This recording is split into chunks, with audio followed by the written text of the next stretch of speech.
Hello everyone, amateur meteorologist First in Weather here. It is October 26th, 2020, and welcome to my part 1 of winter thoughts for the upcoming winter.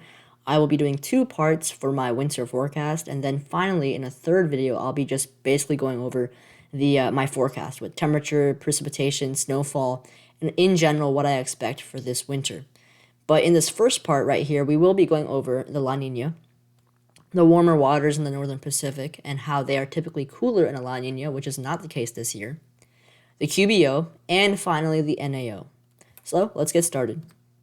First up right here, we have the La Nina. So this is the forecast from September 2020. Keep in mind that the latest plot has shifted these, the latest plot has shifted the models a bit further to the south, or a bit lower in terms of the reading. So most of the models now have the values at around -1, -1.3 for the December, January, February tri-monthly period, which is a remarkable and consistent downward shift, because a few months ago we were barely reaching weak La Nina strength, and now we really have progressed further downwards.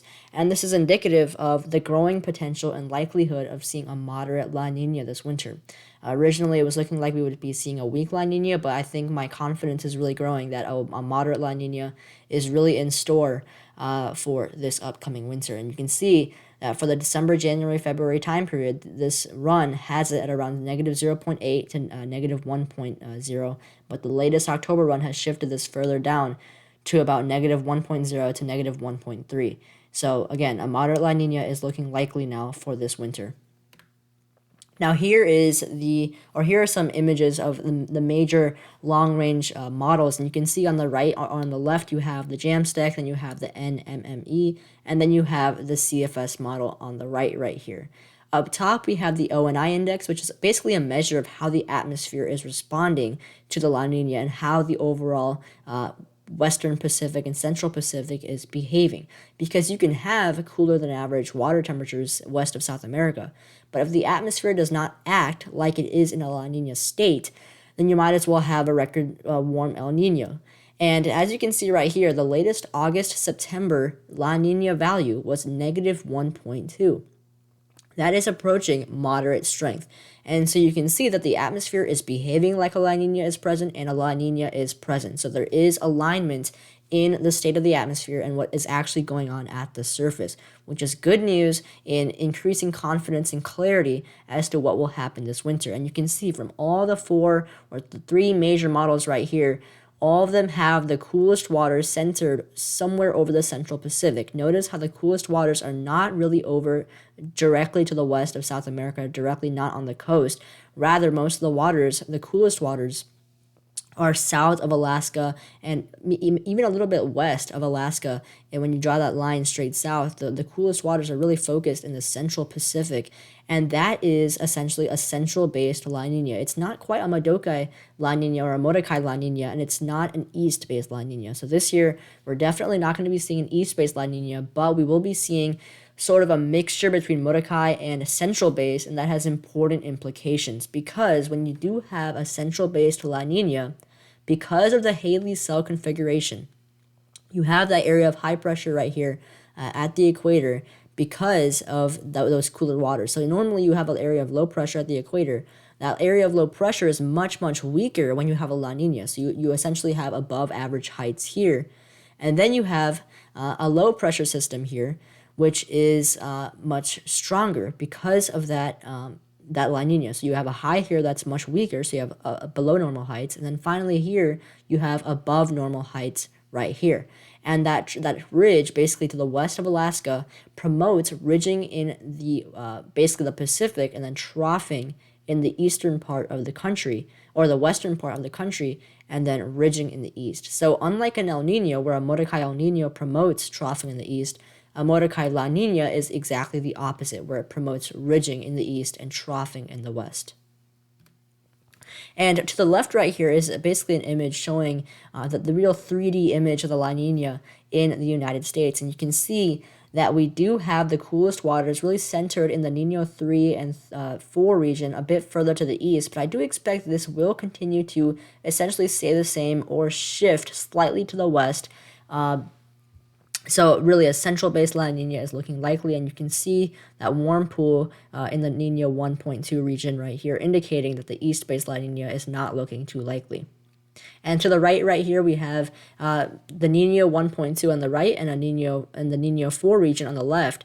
And you can see the strongest below average anomalies are the Nino 3 and Nino 4 region, indicating the likelihood of a central-based La Nina. Now, moving on to the Pacific.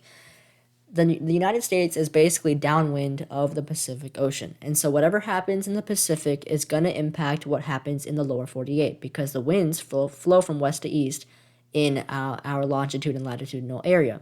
And you can see right here, almost never have we seen such warm waters in the Pacific during a La Nina time period. And this is indicative of our changing climate and essentially the changing weather patterns that we're seeing. However, one thing I want to point out is, and I think many people are missing, is that even though we have very warm waters in the Pacific Ocean, the Pacific is behaving like a La Nina is in place. You can see that the latest PDO reading for September was negative 1.01, which is a strong negative PDO or Pacific Decadal Oscillation state. And so, even though we are seeing these warmer waters, the atmosphere is behaving like we're seeing a moderate La Nina coupled with a negative PDO. So those concerns that those warmer waters in the Pacific could sort of mess with the forecast right now, as of now, are relatively low. If this starts to increase, then I will get concerned and changes to the forecast will be made, however. And now looking at the PNA. So this should say Pacific right here. Apologies for that. But you can see this is the European long-range forecast for the PNA. And you can see basically for all months, December, January, and February, look at that. Strongly negative PNA forecast values. You can see it really drops off a cliff in January and February right here, indicative of the European believing that we're going to see some strongly negative PNA values. And of course, what's a negative PNA? That's troughing in the west and ridging in the east. It's a classic warm outlook for the eastern part of the country. Now here are some analogs of central-based La Ninas, and you can see that there's a distinct pattern. All of the analogs have a very strong area of above normal heights southwest of Alaska right here. And then from the analogs from 1984 to 2017, the ones that matched up, you had a ridging in the southeast, so a big southeast ridge, a very positive zonal stream NAO. You can see the big low heights over Greenland and the above normal heights here, indicating a very fast, progressive moving jet stream that does not bend much, and then a bit of troughing and below normal heights in the northern portion of the country, particularly the upper Midwest. Now, however, if you look at the most recent analogs, because of climate change, some of the analogs of the past really do not help much.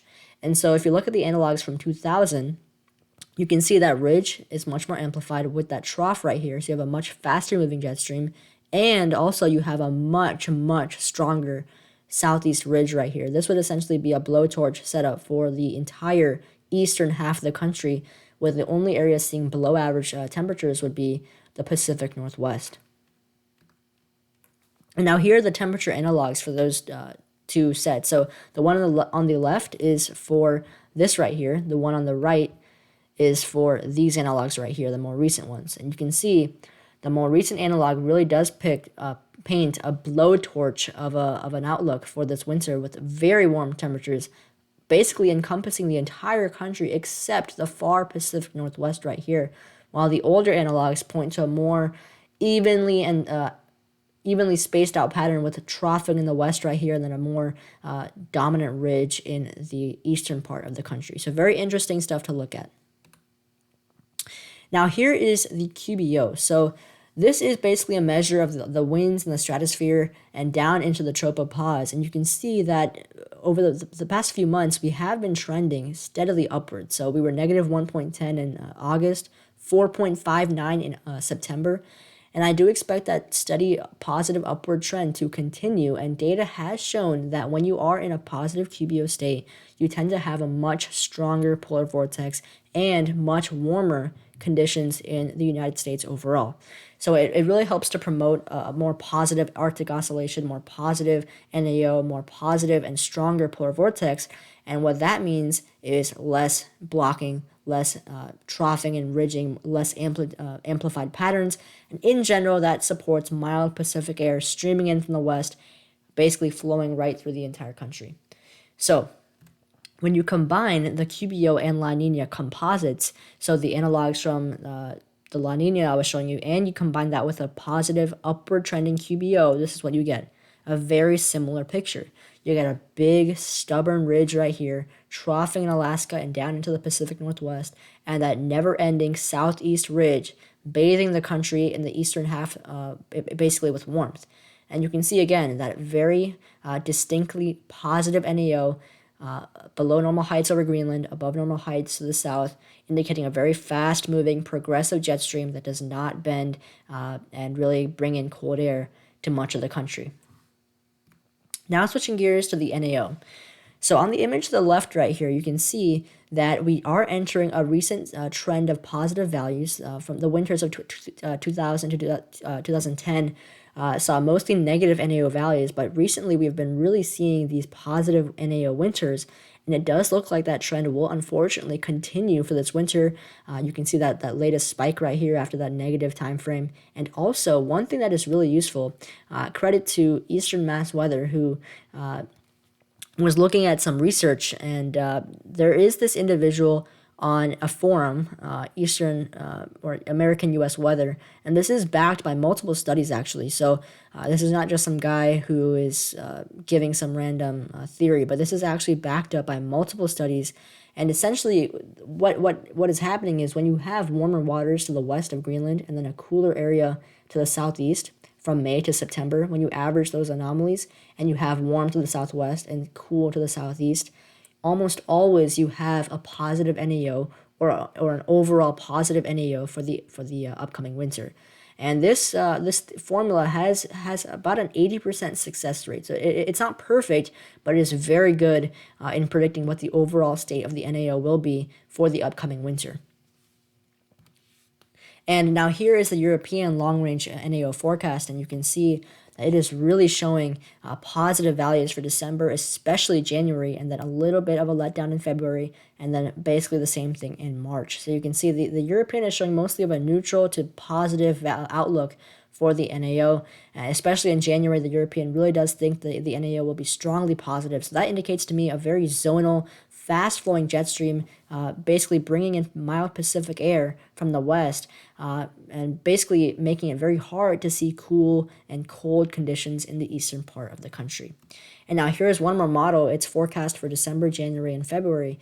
And it's a very reliable model in predicting the NAO. Typically, it does have a good outlook, and you can see that distinct below average heights over Greenland and a very persistent ridge right here. And what that indicates to me is you have a very fast moving jet stream. When you have a ridge to the south and a low to the north, that jet stream has no option but to be very quick and fast because it cannot bend. If you have above normal heights over Greenland, however, you would have that jet stream being really wavy, really amplified, but that just is not the case with this model. So the NAO being positive this year really looks like a serious bet.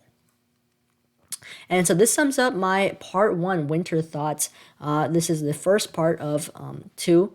And then after the second part, I will be releasing my final my preliminary winter forecast for this year. So stay tuned for that, guys. I hope you enjoyed, and I'll see you next time.